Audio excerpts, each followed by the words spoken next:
नमस्कार विद्यार्थी मित्रांनो, इयत्ता 12वीच्या सहकारी विषयाचा अभ्यास करत असताना तिसरं जे प्रकरण आहे सहकारी संस्थांचा आयुक्त व निबंधक या प्रकरणाचा आपण अभ्यास करतोय। बघा, मागील वर्षी आपण सहकारी संस्थेचा इतिहास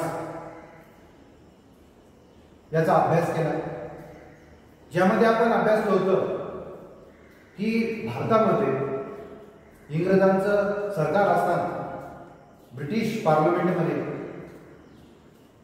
भारतासाठी 1904चा भारतातला पहिला सहकार कायदा हा संमत झाला। भारतातील त्यावेळेस ग्रामीण भागामध्ये असणारी शेतकरी, शेतमजूर आणि त्यावर आधारित काही अवलंबून असणारे जे वेगवेगळ्या प्रकारचे व्यवसाय करणारे लोक आहेत, बारा बलुतेदार, आमतीदार अशी जी पद्धती होती, छोटे छोटे व्यवसाय होते, तर त्यांच्यामध्ये आर्थिक दृष्टिकोनातून अत्यंत असमर्थता आलेली होती आणि त्यामुळे खाजगी सावकारी आणि त्या सावकारीकडून गेलेला समाज अशी परिस्थिती त्यावेळेस होती। आणि ह्या सर्व परिस्थितीचा अभ्यास इंग्रजी सत्तेने केला आणि हा सहकार कायदा जो आहे 1904 सहकार कायदा अस्तित्वात आला आणि त्या सहकार कायद्याने या सहकारी चळवळीवरती नियंत्रण ठेवण्यासाठी एक शासनाचा अधिकारी नेमला आणि त्याला निबंधक असं म्हणतात। हे 1904च्या कायद्याने निबंधकाचं पद अस्तित्वात आलेलं होतं, जेणेकरून ग्रामीण भागामध्ये अस्तित्वात असणारी ही सहकारी चळवळ ही शासकीय व्यवस्थेला जोडली जाईल। ह्या चळवळीवरती शासनाचं नियंत्रण असेल, शासकीय योजनांची अंमलबजावणी असेल, या चळवळीला मार्गदर्शन करणं असेल, तर ही सर्व व्यवस्था एक शासनाचा अधिकारी म्हणून निबंधक बघतील, या दृष्टिकोनातून निबंधकांचं पद अस्तित्वात आलं। आपण अभ्यास केला आहे की हा जो 1904चा सहकार कायदा होता, तर हा सहकार कायदा फक्त पतसंस्थांपुरताच मर्यादित होता। ग्रामीण भागामध्ये असणारा शेतकरी, शेतमजूर त्यांना कर्जाची सुविधा पुरवली जाईल यासाठी या 1904च्या सहकार कायद्यामध्ये तरतूद करण्यात आलेली होती आणि म्हणून पतसंस्था ज्या आहेत तर त्या शेतकऱ्यांना कर्ज देण्याची सुविधा देत होत्या। ग्रामीण भागातल्या मजुरांना, छोट्या व्यावसायिकांना कर्ज देण्याचं काम त्या करत होत्या। अशा पद्धतीनं मर्यादित असलेली या कायद्याची तरतूद होती। त्यामुळे 1904 ते 1912 मध्ये अनेक तज्ञांनी यावरती अभ्यास केला आणि या शिफारसींच्या माध्यमातून 1912चा सहकार कायदा अस्तित्वात आला।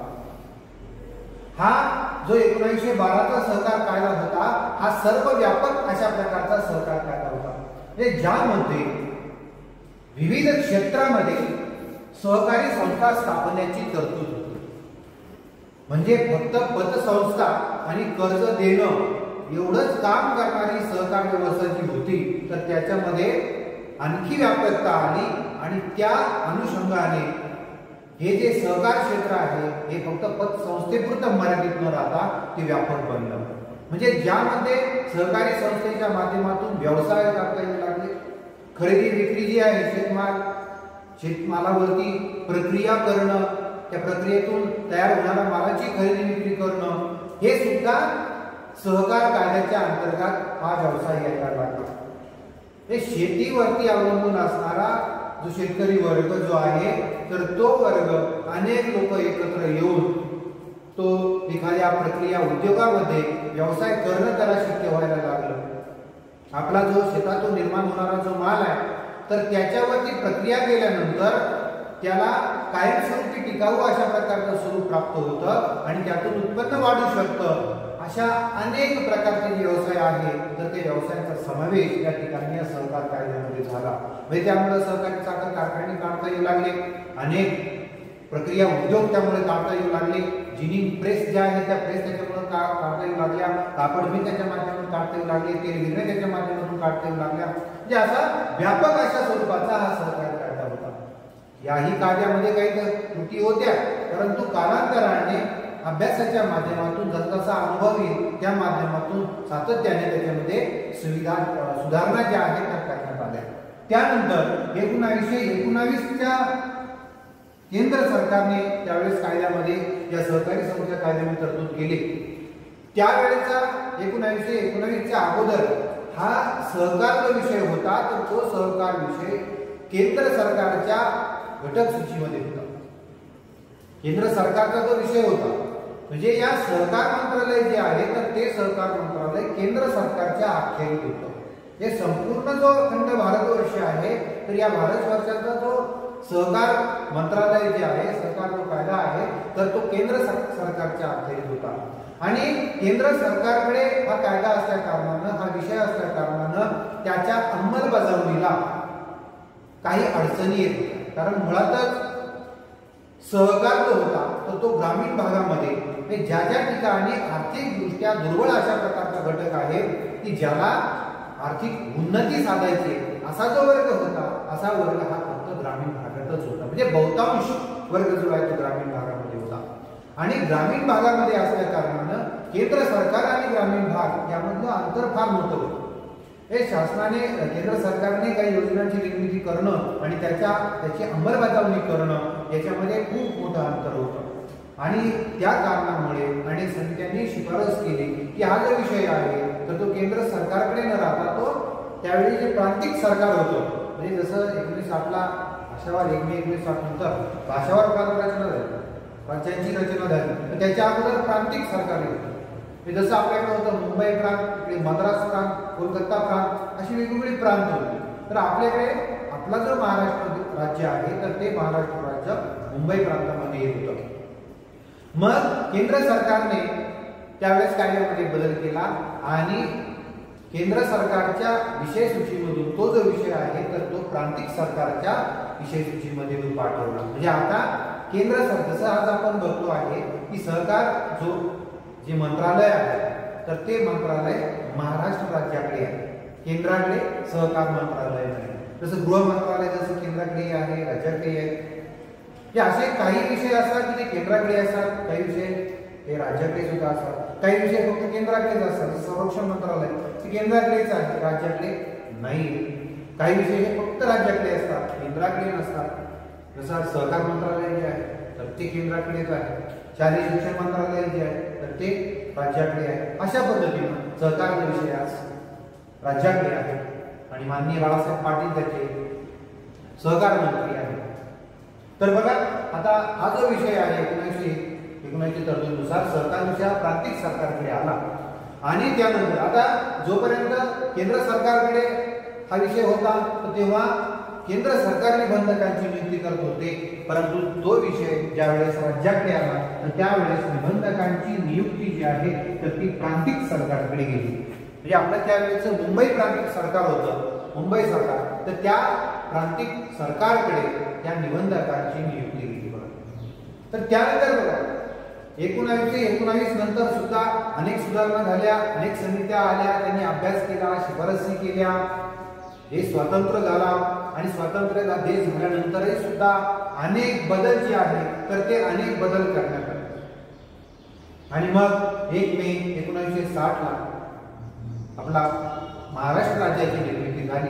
आणि महाराष्ट्र राज्याची निर्मिती झाल्यानंतर पूर्वीच्या ज्या सगळ्या समित्यांच्या शिफारसी ज्या तरतुदी होत्या त्या सर्व समावेशक अशा प्रकारचा 1960चा सहकार कायदा अस्तित्वात आला. ज्यातून अभ्यासाने समितीच्या शिफारसीने ज्या ज्या काही तरतुदी आवश्यक अशा प्रकारच्या सुचवलेल्या होत्या अशा सर्व समावेशक तरतुदींचा समावेश असलेला हा 1960चा कायदा होता. आणि या कायद्यानुसार बघा त्यावेळेस राज्यामध्ये असणारा जी काही सहकारी चळवळ आहे तर ही सहकारी चळवळ त्याच्यामध्ये अनेक दुरुस्त्या करण्यात आल्या आणि त्या कायद्यानुसार त्याची अंमलबजावणी जी आहे तर ती व्हायला लागली. बघा त्यानंतर सहकारी संस्था ज्या आहेत तर त्या सहकारी संस्था महाराष्ट्र राज्यामध्ये सुद्धा मोठ्या संख्येने वाढायला लागल्या. महाराष्ट्रातली जनता जागृत झाली आणि या सहकारी चळवळीच्या माध्यमातून आर्थिक दृष्ट्या जो मागासलेला वर्ग आहे तर असा सर्व वर्ग एका उद्दिष्टासाठी एकत्र यायला लागला, जेणेकरून या सहकारी चळवळींच्या माध्यमातून आपल्याला आर्थिक उन्नती साधता येईल, साध्य करता येईल। यासाठी सहकारी संस्थांची संख्या वाढली, सभासदांची संख्या वाढली, या चळवळीमध्ये सहभाग घेणाऱ्यांची संख्या जी आहे तर ती मोठ्या प्रमाणामध्ये वाढली आणि त्यामुळं हे जे काही सहकार निबंधक होते, प्रांतिक सरकारांनी ज्यांची नियुक्ती केली होती तर त्यांच्यावरती, त्यांच्या अधिकारावरती, त्यांच्या कार्यावरती अनेक बंधनं जी आहेत ती यायला लागली। हे ज्या मर्यादा आहेत त्या मर्यादा त्यांच्या अधिकारामुळे जाणवायला लागल्या, कारण त्या ठिकाणी त्यांची कामं जी आहेत ती वाढलेली होती, मोठ्या प्रमाणात कामं जी आहेत ती वाढलेली होती, परंतु त्या तुलनेत त्यांना प्राप्त झालेले जे अधिकार आहेत तर ते अधिकार मात्र त्या ठिकाणी मर्यादित वाटत होते। आणि ही सगळी त्यांची जबाबदारी, त्यांच्या जबाबदाऱ्या आता वाढलेल्या आहेत निबंधकांच्या, तर या जबाबदाऱ्यांचा विचार करून जून 1968 मध्ये पूर्वीचे जे काही सहकार निबंधक होते तर त्या सहकार निबंधकाऐवजी सहकार आयुक्त व निबंधक हे पदनाम निश्चित करण्यात आलं। म्हणजे आता फक्त सहकार निबंधक होते पूर्वी, आता ते सहकार आयुक्त व निबंधक बनले। हे आयुक्त, कमिशनर या ठिकाणी आयुक्त आणि निबंधक अशा दोन्ही प्रकारच्या ज्या जबाबदाऱ्या आहेत तर त्या जबाबदाऱ्या या ठिकाणी या अधिकाऱ्यांना सांभाळाव्या लागणार आहेत। हे त्यांची आता जबाबदारी वाढली, आयुक्त म्हणून आणि निबंधक म्हणून अशा प्रकारची दुहेरी जबाबदारी जी आहे तर ती जबाबदारी त्यांना पार पाडायची। त्या 1968 मध्ये हे पदनाम जे आहे तर हे पदनाम निश्चित करण्यात आलं आणि त्यामुळे त्या ठिकाणी असणाऱ्या सहकार आयुक्त व निबंधकांना त्यांचे अधिकार जे आहेत तर ते अधिकार सुद्धा वाढविण्यात आले, जेणेकरून महाराष्ट्रामध्ये असणारी ही चळवळ, सहकारी चळवळ जी आहे तर ही सहकारी चळवळ ते नियंत्रित करू शकतील, त्यांना व्यवस्थितपणे मार्गदर्शन करू शकतील, ही चळवळ ते सक्षम करण्यासाठी अतुनात प्रयत्न करू शकतील, अशा प्रकारचे अधिकार जे आहेत तर ते अधिकार त्यांना प्रदान करण्यात आले।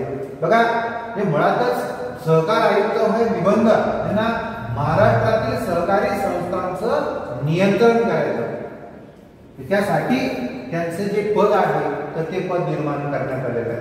आणि सहकार आयुक्त व निबंधक यांचं आपल्या संपूर्ण महाराष्ट्राची जी काही सहकारी चळवळ आहे, सहकारी संस्था जी आहे तर त्या संस्थांचं नियंत्रण करणारं जे मुख्य कार्यालय आहे तर ते आहे बघा, सहकार आयुक्त व निबंधक सहकारी संस्था महाराष्ट्र राज्य पुणे। सहकार आयुक्त व निबंधक सहकारी संस्था महाराष्ट्र राज्य पुणे या ठिकाणी पुण्याला हे जे कार्यालय आहे तर या कार्यालयाच्या माध्यमातून महाराष्ट्रामध्ये असणाऱ्या ज्या काही सहकारी संस्था आहेत तर या सहकारी संस्थांचं नियंत्रण या कार्यालयाच्या मार्फत केलं जातं। बघा, सहकारी चळवळ ही आर्थिक दृष्ट्या दुर्बल घटकांची चळवळ, या ठिकाणी भांडवलदार जे आहे ते भांडवलदार एकत्रित येऊ शकत नाही, भांडवलदारांसाठीची ही चळवळ नाहीये, तर ही जी चळवळ आहे तर ही चळवळ आर्थिक दृष्ट्या दुर्बल घटकांची चळवळ आहे।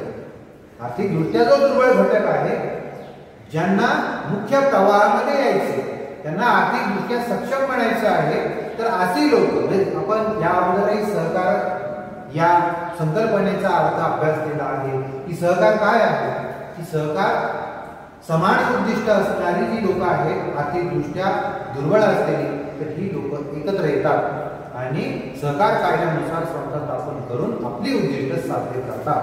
हे आपण अगोदर अभ्यास केला। ज्यांना शहरामध्ये जे राहतात आणि जे घर राहण्याची व्यवस्था जी आहे त्यांना त्यांच्या आर्थिक उत्पन्नाच्या मानाने त्यांना शक्य होत नाही, मग असे लोक एकत्र येतात, सहकार कायद्यानुसार संस्था स्थापन करतात आणि त्यानुसार कर्जाच्या सुविधा असतील तर त्या उपलब्ध करून गृहनिर्माण संस्था जी आहे त्या संस्थेच्या माध्यमातून त्यांना घरं जी आहे ती घरं उपलब्ध होत असतात।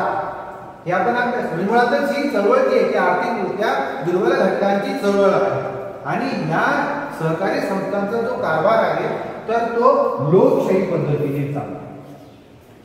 म्हणजे या ठिकाणी सहकारी संस्थेचे जे खरे मालक असतात, खऱ्या अर्थाने मालक असतात, तर ते मालक जे आहे तर ते मालक हे सभासद असतात। आणि सभासद हे मालक असले तरी सुद्धा बहुसंख्य असतात, विखुरलेले असतात आणि बहुसंख्याने विखुरलेले असले कारणाने ते काही सहकारी संस्थेचं दैनंदिन व्यवस्थापन करू शकत नाही। म्हणून ते आपले प्रतिनिधी जे आहेत तर ते प्रतिनिधी नेमतात, त्यांना व्यवस्थापन समिती सदस्य किंवा संचालक म्हणतात। आणि या सभासद संख्येनुसार हे संचालक मंडळ जे आहे तर ती निबंधक त्याची संख्या किती असावी काय असावी ते निश्चित करून देतात। त्यांच्या माध्यमातून आपले प्रतिनिधी नेमून देतात, त्या माध्यमातून दैनंदिन व्यवस्थापन चालतं। त्यानंतर दर आर्थिक वर्षामध्ये एक सर्वसाधारण सभेचं आयोजन केलं जातं आणि त्यातून सहकारी संस्थेची ध्येय धोरणं ठरवली जातात। जे काही आर्थिक विवरण जे आहे तपशील आहे तर ती मागवली जातात आणि या माध्यमातून सहकारी संस्थेवरती या ठिकाणी या सर्वसाधारण सभेचा अंकुश जो आहे तर तो अंकुश निर्माण केलेला असतो। म्हणजे हा संपूर्ण कारभार कसा चालतो तर लोकशाही मार्गाने चालतो आणि म्हणूनच या ठिकाणी आर्थिकदृष्ट्या दुर्बल घटकांची चळवळ आहे, लोकशाही मार्गाने कारभार चालतो। पण ह्या सर्व व्यवस्थेवरती कुठेही कोणत्या सभासदांचं आर्थिक हित दुखावलं जाऊ नये, त्यांचं नुकसान होऊ नये आणि म्हणून या ठिकाणी या सहकारी चळवळीचं नियंत्रण ठेवण्यासाठी निबंधकांची नेमणूक केलेली असते। हे लोकशाही मार्गाने सर्व काही चालावं म्हणून निबंधकांची नेमणूक केलेली आहे। बघा, मार्च 2011 मध्ये केंद्र सरकारनं 97वी घटना दुरुस्ती केली। केंद्र सरकारने काय केलं, 97वी घटना दुरुस्ती केली आणि या घटना दुरुस्तीमध्ये जे सहकारी संस्थेला घटनात्मक दर्जा जो आहे तर तो प्राप्त केला, घटनात्मक दर्जा प्राप्त करून दिला। या सरकारने घटना दुरुस्ती केली। अनेक राज्यांनी त्याला विरोध केला, परंतु महाराष्ट्र राज्याने याला विरोध केला नाही। मुळातच महाराष्ट्रामध्ये ही जी सहकारी चळवळ जी आहे तर ती खूप मोठ्या प्रमाणात होती आणि ह्या सहकारी चळवळीला पोषक अशा प्रकारचं वातावरण आणि या ठिकाणी असणारा लोकसमुदाय असल्या कारणानं केंद्र सरकारने जी काही घटना दुरुस्ती केली तर ती घटना दुरुस्ती आपल्या महाराष्ट्र राज्याने मान्य केली आणि केंद्राच्या आदेशानुसार महाराष्ट्र राज्याने 13 ऑगस्ट 2013 पासून नवीन सुधारणा केल्या, केंद्राने जे सुचवलेलं त्या पद्धतीनं आणि दुरुस्त्या केल्या। मूळचा कायदा जो आहे तो 1960चा सहकार कायदा आहे, परंतु केंद्राने सुचवल्याप्रमाणे त्यांनी या कायद्यामध्ये दुरुस्त्या केल्या, त्याच्यामध्ये सुधारणा घडवून आणल्या आणि त्यानंतर हा जो कायदा आहे तर तो कायदा 13 ऑगस्ट 2013 पासून हा कायदा त्याची अंमलबजावणी जी आहे तर ती अंमलबजावणी सुरुवात केली आणि त्यानंतर आपण सहकारी संस्थांचा आयुक्त व निबंधक त्याचा अर्थ, सहकारी संस्थांचे आयुक्त व निबंधक यांची पदनिर्मिती कधी झाली हे अभ्यास कर। 1904च्या कायद्याने निबंधक एक पद असं झालं आणि 1968 मध्ये सहकार आयुक्त व निबंधक अशा प्रकारची दुहेरी भूमिका बजावणारी ही पदनाम निश्चिती झाली। त्या ठिकाणी त्यांची कार्य आणि जबाबदारी जी आहे तर याच्यामध्ये वाढ झाली। तर आपण अभ्यास करणार आहोत का की सहकार निबंधक व आयुक्त म्हणजे नेमकं कोण। प्रथमतः अभ्यास बघा त्याचा जो अर्थ आहे तर बघा सहकार आयुक्त व निबंधक म्हणजे कोण, तर सहकार हा जो विषय आहे तर तो राज्याच्या विषय सूचीमध्ये येतो। सहकार मंत्रालय जे आहे तर ते राज्याच्या विषय सूचीमध्ये येतं आणि त्यामुळे त्या राज्य शासनानं सहकारी संस्थांवरती नियंत्रण ठेवण्यासाठी राज्य सरकारने नेमणूक केलेली व्यक्ती म्हणजे सहकार आयुक्त व निबंधक। ही जी सहकारी चळवळ आहे आणि या सहकार कायद्यानुसार ज्या सहकारी संस्थांची स्थापना झालेली आहे तर या सहकारी संस्थांवरती नियंत्रण राहिलं पाहिजे, या मूळ उद्देशाने शासनाने नियुक्त केलेली जी व्यक्ती आहे तर त्या व्यक्तीला निबंधक असं म्हणतात। बघा, सहकार आयुक्त व निबंधक मग मुळातच हे जे पद आहे तर महाराष्ट्र राज्य लोकसेवा आयोगाची जी परीक्षा आहे MPSC अशा परीक्षांच्या माध्यमातून या पदावरती नियुक्ती केली जाते। त्याचबरोबर या विभागामध्ये काम करणारे जे अनुभवी तज्ज्ञ लोक आहेत तर त्यांची पदोन्नतीने सुद्धा या पदावरती बढती केली जाते। हे असे हे सहकार व आयुक्त व निबंधक की या संपूर्ण सहकारी चळवळीवरती या सहकारी संस्थेवरती त्यांची नियंत्रण ठेवण्यासाठी नियुक्ती केलेली आहे। बघा, तर त्यांची व्याख्या आपण अभ्यासणार आहोत, परंतु त्या अगोदर बघा की मूळ त्यांची जी नियुक्ती करण्याचं कारण आहे तर ते आहे की या सहकारी संस्थांची नोंदणी झाली पाहिजे। नोंदणी करण्यासाठी सहकारी संस्था केव्हा अस्तित्वात येते की या महाराष्ट्र सहकारी संस्था कायदा 1960 याच्यानुसार त्या तरतुदी आहेत तर त्या तरतुदींचं पालन केल्यानंतर योग्य ते दस्तऐवज योग्य तो अर्ज भरून दिल्यानंतर त्याची छाननी या सहकार आयुक्त व निबंधक यांच्या कार्यालयातून केली जाते आणि त्यानंतर जर सर्व कायद्याप्रमाणे सर्व जर पात्रता ते पूर्ण करत असतील तर अशा संस्थेची नोंदणी केली जाते।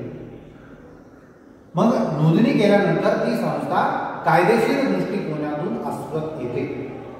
म्हणजे त्या अगोदर ती संस्था नव्हती, परंतु आता जे आर्टिफिशियल पर्सन म्हणजे व्यक्ती म्हणून सुद्धा म्हणजे एक आर्टिफिशियल कृत्रिम व्यक्ती म्हणून जी काही संस्था आहे ती संस्था या सहकार कायद्यानुसार तिची निर्मिती होत असते। आणि हे काम जे आहे तर सहकार आयुक्त व निबंधक यांच्याकडून केलं जातं। त्याचबरोबर या संपूर्ण सहकारी चळवळींना मार्गदर्शन करण्याचं काम केलं जातं सहकार आयुक्त व निबंधकांकडून। हे सहकार कायद्याप्रमाणे सहकार कायद्यातील तरतुदींप्रमाणे या सहकारी संस्थांचं कामकाज चाललं पाहिजे त्या दृष्टिकोनातून मार्गदर्शन करणं। त्याचबरोबर त्यांना जर हे काम करत असताना जर काही तांत्रिक अडचणी येत असतील कायद्याच्या दृष्टिकोनातून कायद्यातील तरतुदींच्या दृष्टिकोनातून जर त्यांना काही तांत्रिक अडचणी येत असतील तर अशा प्रसंगी त्यांना कायद्याच्या दृष्टिकोनातून योग्य ते मार्गदर्शन सुद्धा करण्यासाठी आयुक्त व निबंधक पुढे येतात। आणि त्याचबरोबर ह्या सहकारी संस्थांचं जे कार्य कारण मुळातच सहकारी संस्था एका विशिष्ट उद्देशासाठी स्थापन झालेली असते, विशिष्ट कार्य करण्यासाठी ती स्थापन झालेली असते। मग त्या कार्यांवरती नियंत्रण राहिलं पाहिजे। या सहकार कायद्यानुसारच त्यांची कार्य जी आहे तर ती पार पडतायत की नाही त्यासाठी त्यांच्यावरती अंकुश पाहिजे, त्याच्यासाठी त्यांच्यावरती नियंत्रण पाहिजे। तर ते नियंत्रण ठेवण्याचं काम सहकार आयुक्त निबंधक करतात आणि त्यांची ही सगळी जी कार्य आहे त्यांच्यामध्ये समन्वय असला पाहिजे। हे सहकारी संस्था ज्या राज्यामध्ये काम करत असतात तर प्रत्येक सहकारी संस्था वेगळेपणाने काम करत असते। जरी सहकारी संस्थांचं त्यांचं वेगवेगळं अस्तित्व जरी असलं तरी सुद्धा त्यांची काम करण्याची पद्धती कार्य करण्याची जी पद्धती आहे असं जे कोऑर्डिनेशन जे आहे तर ती त्यांच्यामध्ये व्हायला पाहिजे। उदाहरणार्थ आता जिल्हा मध्यवर्ती सहकारी बँक काम करत असते तर अशा राज्यामध्ये प्रत्येक जिल्ह्यामध्ये जिल्हा मध्यवर्ती सहकारी बँका काम करत असतात तर यांच्या या सर्व जिल्हा मध्यवर्ती सहकारी बँकांच्या कामामध्ये समन्वय असला पाहिजे।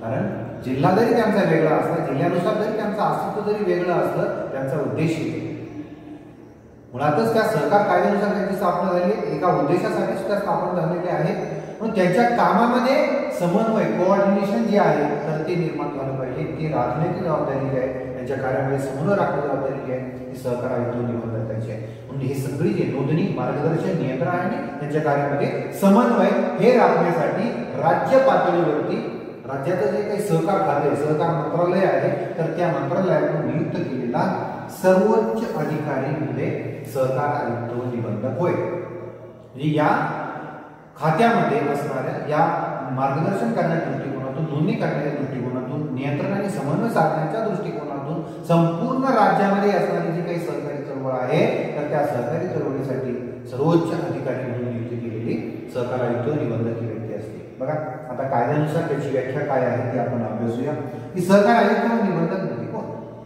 महाराष्ट्र सहकारी संस्था कायदा 1960 आणि त्यातला कलम 2 आणि पोट कलम 24 याच्यामध्ये सुद्धा सहकार आयुक्त व निबंधकाची व्याख्या केलेली आहे आणि कलम 3 मध्ये सुद्धा त्याच्याविषयी सविस्तर वर्णन केलं आहे। तर त्यानुसार सहकार आयुक्त व निबंधक म्हणजे कोण तर ज्या व्यक्तीची नियुक्ती सहकार आयुक्त व निबंधक या पदावरती महाराष्ट्र शासन करते त्या व्यक्ती सहकार आयुक्त व निबंधक असे म्हणतात। आता ही सहकार कायद्यामधली व्यक्ती आहे। आपल्याला वाटेल की ही काय व्याख्या नेमकं काय याच्यात सांगितलेलं आहे याच्यामध्ये हेच सांगितलेलं आहे की सहकार आयुक्त व निबंधक या पदावरती महाराष्ट्र शासनाने ज्या व्यक्तीची नियुक्ती केलेली आहे त्या पदावरती ती व्यक्ती म्हणजे सहकार संस्थांचे आयुक्त व निबंधक. ही एवढी गोष्ट आहे, लक्षात ठेवण्यासाठी सोपी गोष्ट आहे. कायद्याने सांगितलं, कायदा म्हणतोय कारण ही व्याख्या कायद्याची आहे, त्याच्या स्पष्टीकरण करण्यासारखी फारशी काही गोष्ट नाही. ही कायद्याने सांगितलं आणि या राज्य शासनाने या पदावरती नियुक्त केलेली व्यक्ती म्हणजे सहकार आयुक्त व निबंधक. ही सहकार कायदा 1960 त्याच्यामध्ये कलम 2 उपकलम 24 आणि कलम 3 याच्यामध्ये अशा प्रकारची व्याख्या सांगितलेली आहे. असे हे जे सहकार आयुक्त व निबंधक की ज्यांची नियुक्ती ही महाराष्ट्र राज्य लोकसेवा आयोगाच्या परीक्षांच्या माध्यमातून किंवा त्या पदामध्ये काम करणारे ज्या अनुभवी व्यक्ती आहेत, तज्ञ व्यक्ती आहेत, तर पदोन्नतीनं बढतीनं त्यांची नियुक्ती या ठिकाणी या पदावरती केली जाते. बघा आता जे राज्य शासनानं सहकार चळवळीचा सहकारी संस्थांचा प्रमुख अधिकारी म्हणून या ठिकाणी सहकार आयुक्त व निबंधक यांची नियुक्ती केलेली आहे. आता त्याची एक प्रशासकीय रचना, याची एक प्रशासकीय रचना आहे आणि ती प्रशासकीय रचना कशी आहे बघा, कारण सहकार आयुक्त व निबंधक म्हणजे काही फक्त राज्यामध्ये एकच असतो, परंतु एक सहकार आयुक्त व निबंधक राज्यामध्ये असणारी जी संपूर्ण सहकारी संस्थांची चळवळ आहे तर त्याच्यावरती तो नियंत्रण ठेवू शकत नाही. म्हणून त्यासाठी एक प्रशासकीय रचना जी आहे तर ती निर्माण केलेली आहे. म्हणजे आपण या प्रकरणामध्ये सहकारी संस्थांचे आयुक्त व निबंधक म्हणजे काही फक्त राज्याने जे एकमेव सहकार आयुक्त व निबंधक त्यांच्याविषयीच अभ्यास करणार आहोत का, तर नाही. जी काही प्रशासकीय रचना सहकार आयुक्त व निबंधकांखालोखाल जी तयार केलेली आहे तर त्या प्रशासकीय रचनेचा आपण अभ्यास करणार आहोत. म्हणजे जेव्हा आपण सहकार आयुक्त व निबंधक असं म्हणूया तर त्यावेळेस ज्या स्तरावरती काम करणारे ते निबंधक असतील त्यांच्यासाठी ते लागू आहे. म्हणजे ते कसं आहे ते आपण आता अभ्यास करू. आता स्तरानुसार या ठिकाणी प्रशासकीय रचना करण्यात आलेली आहे तर ती आपण प्रथमतः बघूया. आता या ठिकाणी स्तर आहे, पहिला स्तर जो आहे तर तो आहे राज्य. हे संपूर्ण जे राज्य आहे तर त्या राज्य कार्यक्षेत्र असलेला त्यासाठी जे अधिकारी नेमण्यात आलेले आहेत तर ते आहे सहकार आयुक्त व निबंधक. हे सहकारी संस्था ज्या आहेत संपूर्ण राज्यामध्ये, या संपूर्ण राज्यांमध्ये असणाऱ्या सहकारी संस्थांचं कार्यक्षेत्र आहे त्यांचं. म्हणजे ते काय करतील, या सहकारी संस्थांची नोंदणी, मार्गदर्शन, त्यांचं कार्यामध्ये नियंत्रण, कार्यामध्ये समन्वय साधण्याचं काम हे सहकार आयुक्त निबंधक जे राज्यासाठी जे नेमलेले आहेत तर ते करतील. म्हणजे याचा अर्थ संपूर्ण राज्यातल्या सहकारी संस्थांचं नियंत्रण ते करतील का, नाही. ती काय करतील, त्यांच्या नंतरचं जे पद आहे तर त्या पदाकडून त्याविषयीची माहिती घेतील, त्याविषयीचं मार्गदर्शन करतील. म्हणजे ही एक प्रशासकीय रचना आहे. आता सहकार आयुक्त व निबंधक हे प्रमुख या सहकार खात्यामध्ये असतील, तर त्यांच्या सोबतीला जे अतिरिक्त सहकार आयुक्त व निबंधक असतात त्यांच्या मदतीसाठी अतिरिक्त सहकार आयुक्त व निबंधक जे आहेत तर त्यांच्या मदतीला असतात, सहाय्यक म्हणून असतात, 1-2. म्हणजे ज्या पद्धतीनं कार्यक्षेत्र आहे शासनाचा ज्या पद्धतीने निर्णय असेल त्या पद्धतीनं अतिरिक्त सहकार आयुक्त व निबंधक यांची नियुक्ती शासनाकडून केली जाते. त्यानंतर आता राज्यानंतर आपल्या राज्याचे प्रशासकीय रचनेच्या दृष्टिकोनातून जे काही विभाग पाडण्यात आलेले, महसुली विभाग पाडण्यात आलेले आहेत, जेणेकरून हे जे प्रशासकीय कामकाज आहे तर ते कामकाज सुरळीतपणे पार पाडण्यासाठी मदत होईल यासाठी 9 विभाग पाडण्यात आलेले आहेत. आता ते 9 विभाग कोणकोणते आहेत बघा, ते खाली याचा उल्लेख केलेला आहे की हे जे 9 विभाग आहेत मुंबई, पुणे, औरंगाबाद, नागपूर, अमरावती, नाशिक, कोकण, कोल्हापूर आणि लातूर हे 9 विभाग महसुली विभाग जे आहे ते पाडण्यात आलेले आहेत. तर तेच 9 विभाग सहकार खात्याला सुद्धा लागू आहेत. म्हणजे यानुसार काय केलं आहे की त्यांची विभागीय रचना करण्यात आलेली आहे. ज्या विभागामध्ये ज्या सहकारी संस्था येतील त्यांचं कामकाज त्या विभागामध्ये येईल अशा पद्धतीने विभागीय रचना जी आहे ती केलेली आहे आणि त्या विभागासाठी जे काही अधिकारी नेमले असतात. म्हणजे पुढचा स्तर जो आहे तो आहे विभाग. आता त्या विभागामध्ये येणाऱ्या जे काही कार्यक्षेत्र आहे म्हणजे संपूर्ण विभाग सहनिबंधक विभागीय सहनिबंधक. हे विभागीय सहनिबंधक काय करतात की त्यांचा जो संपूर्ण विभाग आहे तर त्या संपूर्ण विभागामध्ये असणाऱ्या सहकारी संस्थांचं नियंत्रण आणि देखरेख ते करतात. म्हणजे हे जे विभागीय सहनिबंधक आहे तर ते आपला अहवाल सहकार आयुक्त व निबंधकांना देतात. सहकार आयुक्त व निबंधक जर काही माहिती मागवायची असेल तर ती विभागीय सहनिबंधकांकडून मागवते. त्यांना काही अगदी प्रत्येक संस्थांकडे जाण्याची गरज नाही. त्यासाठी ही सगळी प्रशासकीय रचना करण्यात आलेली आहे. त्यानंतर त्या विभागामध्ये जे जे काही जिल्हे येतात, कारण आता 5-6 अशा प्रकारचे जिल्हे मिळून तो विभाग तयार झालेला असतो. मग त्या विभागाच्या खालोखाल स्तर येतो तो आहे जिल्हा. मग त्या संपूर्ण जिल्ह्यासाठी कार्यक्षेत्र असेल संपूर्ण जिल्हा तर त्या संपूर्ण जिल्ह्यासाठी जिल्हा उपनिबंधक हे अधिकारी त्या ठिकाणी जिल्ह्यासाठी काम करत असतात. जिल्हा उपनिबंधक हे त्या जिल्ह्यामध्ये येणाऱ्या सहकारी संस्था आहेत तर त्या सहकारी संस्थांच्या कार्याचं नियंत्रण, त्यांच्या कार्याचं समन्वय, त्यांची नोंदणी हे सगळं करतात. जसं मी अगोदर सांगितल्याप्रमाणे की राज्यामधल्या सर्वच सहकारी संस्थांची नोंदणी काही सहकार आयुक्त निबंधक करत नाही. ज्या सहकारी संस्थांचं कार्यक्षेत्र हे संपूर्ण राज्य असेल तर त्यांची नियुक्ती त्यांची नोंदणी जी आहे तर ती सहकार आयुक्त निबंधक यांच्याकडून केली जाते. ज्या सहकारी संस्थांचं कार्यक्षेत्र हे संपूर्ण विभाग असेल तर त्यांची जी नोंदणी आहे विभागीय सहनिबंधकांकडून केली जाते. ज्या सहकारी संस्थेचं कार्यक्षेत्र संपूर्ण जिल्हा आहे तर त्यांची नोंदणी ही सहकारी उपनिबंधकांकडून केली जाते. म्हणजे फक्त नोंदणीच नाही तर त्यांना मार्गदर्शन, आपण इथे सगळी कार्य बघितलेली आहे की नोंदणी असेल, मार्गदर्शन असेल, कार्यावर नियंत्रण आणि त्या कार्यामध्ये समन्वय असेल, हे तर हे त्या अधिकाऱ्यांच्या मार्फत पार पाडलं जातं. म्हणजे जिल्ह्यासाठी जे आहेत जिल्हा उपनिबंधक ते संपूर्ण जिल्हा त्यांचं कार्यक्षेत्र असतं आणि त्या कार्यक्षेत्रामध्ये काम करणाऱ्या सहकारी संस्थांची देखरेख आणि नियंत्रण करतात, त्यांची नोंदणी करतात. त्यानंतरचं कार्यक्षेत्र आहे की सर्वात खाली जे आहे तालुका.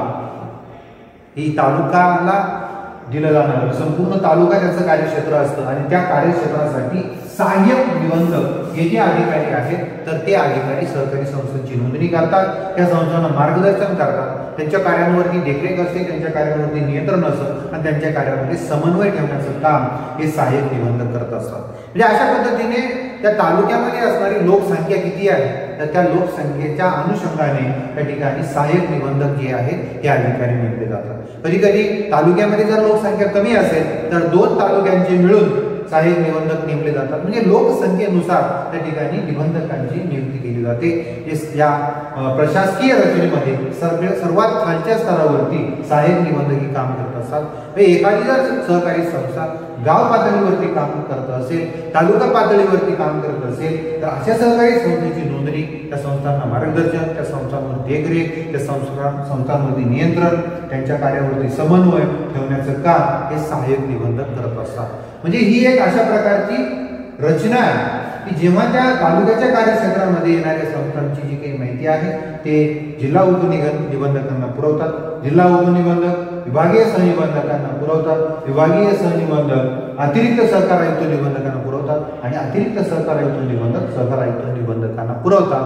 आणि सहकार आयुक्त व निबंधक जे आहे तर त्या सहकार विभागाचे जे सचिव आहेत त्यांना माहिती पुरवतात आणि ते सहकार विभागाचे सचिव आहेत तर सहकार मंत्र्यांना त्या संबंधीची माहिती पुरवतात. अशा प्रकारची ही सहकार रचना या ठिकाणी असते आणि त्यानुसार सहकार आयुक्त व निबंधक या कार्यालयाचं कामकाज जे आहे तर ते कामकाज चालत असतं. हे आपण सहकार आयुक्त व निबंधक या पदाचा जेव्हा विचार करतो ते ज्या कार्यक्षेत्रामध्ये येईल तर त्या कार्यक्षेत्रानुसार त्या ठिकाणी तेथे जे अधिकारी काम करत असतील. म्हणजे एखाद्या गावामध्ये काम करणारे संस्था असेल तर त्या संस्थेची नोंदणी कोण करेल तर सहकार आयुक्त निबंधक नाही तर त्यांची नोंद जी आहे सहकार निबंधक करतील, सहाय्यक निबंधक करतील आणि त्यांच्याच माध्यमातून त्या संपूर्ण कार्यावरती देखरेख आणि नियंत्रण करायचं असेल. अशा पद्धतीची ही प्रशासकीय रचना आपल्याला अभ्यासायची आहे. आता त्या सहकारी संस्थांविषयी ज्यावेळेस आपण सहकार आयुक्त निबंधक असं म्हणू किंवा निबंधक असं म्हणू तर त्यावेळेस त्यांच्यावरती जे नियंत्रण देखरेख असणार आहे त्या कार्यक्षेत्रामध्ये जे येणार एखादी जर सहकारी संस्था संपूर्ण राज्यामध्ये काम करते कार्यक्षेत्राचं आहे तर त्याच्यावर देखरेख नियंत्रण सहकार आयुक्त निबंधकाचं असेल तर अशा पद्धतीनं आपण त्याचा अभ्यास करणार आहोत. आणि त्यावेळेस आपण जेव्हा आपण सहकार आयुक्त निबंधकाचा पुढे अभ्यासू तर त्यावेळेस जे सर्व या प्रशासकीय रचनेमध्ये ज्या कार्यक्षेत्रामध्ये जे येतील ते पद त्या ठिकाणी लागू होईल, ते अधिकारी त्या ठिकाणी लागू होते. प्रत्येक वेळेस आपल्याला ते जिल्हा आहे का, तालुका आहे का, विभाग आहे का, राज्य आहे का, अशा प्रकारचा अभ्यास करण्याची गरज नाही. तर ते सर्व आयुक्त निबंधकांसाठी लागू होईल. फक्त राज्याचे सहकार आयुक्त निबंधक असतात त्या काळात विभागीय सहनिबंधक, जिल्हा उपनिबंधक, सहाय्यक निबंधक अशा प्रकारची पदनिश्चिती जी आहे तर ती करण्यात आलेली आहे. तर त्याविषयी आपण पुढील तासाला अभ्यासणार आहोत की या सहकार आयुक्त निबंधकांचे अधिकार काय आहेत, या सहकार आयुक्त निबंधकाची भूमिका, हा मुद्दा जो आहे तर तो मुद्दा आपण यावर्षी स्वयं अध्ययनासाठी ठेवलेला आहे. बोर्डावर त्याचा प्रश्न विचारले जाणार नाही. त्यामुळे आपण सहकार आयुक्त निबंधकाचे अधिकार या मुद्द्याचा अभ्यास पुढील तासाला करूयात. धन्यवाद.